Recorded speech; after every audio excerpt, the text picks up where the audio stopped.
नमस्कार करती हूँ और स्वागत करती हूँ अपने YouTube चैनल पे सरिता लोकगीत 123 में। आज हम बहुत ही प्यारा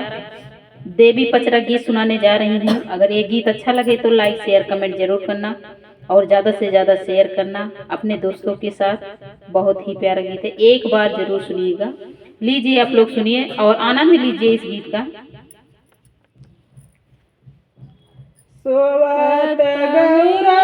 उठाई शिव शंकर उठा हो गौरा ना फूलवा तोड़ने का जौनिया उठा हो गौरा ना फूलवा तोड़ने का जौनिया उठा हो गौरा ना ताजा ताजा फूलवा गौरा नहीं हरे पठाम है की बासी फूलवाना काली मैया का चढ़ाम है की बासी फूलवाना काली मैया का चढ़ाम है की बासी फूलवाना सोवत गौरा उठाम शिव शंकर उठा हो गौरा ना हे उठा हो गौरा ना फूलवा तोड़ने का भेउनिया उठा हो गौरा ना फूलवा तोड़ने का जोनिया उठा हो गौरा ना ताजा ताजा फूलवा गौरा नहीं हरे पठाम है की बासी फूलवाना हे की बासी फूलवाना शीतला मैया का चढ़ाम है की बासी फूलवाना शीतला मैया का चढ़ाम है की बासी फूलवाना सोवता गौरा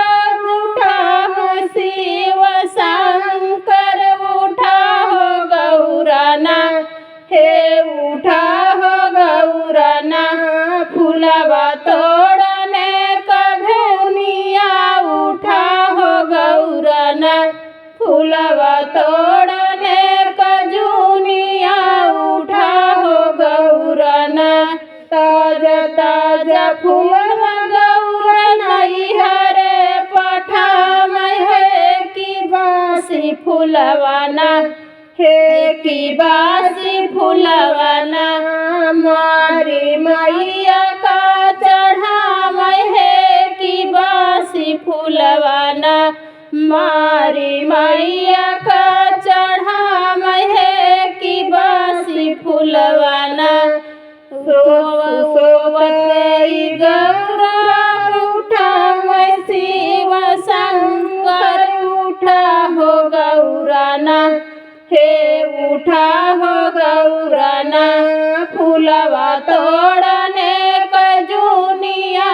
उठा हो गौरा ना फूलवा तोड़ने का जूनिया उठा हो गौरा ना ताजा ताजा फूलवा गौरा नहीं हरे पठाम है की बासी फूलवाना हे की बासी फूलवाना सातो बहिनी का चढ़ाम है की बासी फूलवाना सातो बहिनी का चढ़ाम है की बासी फूलवाना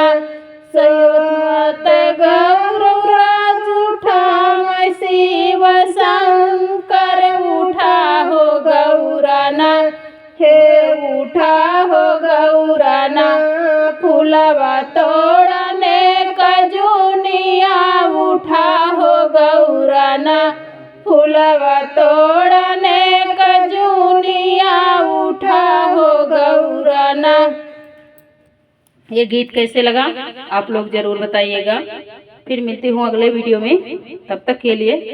बाय बाय।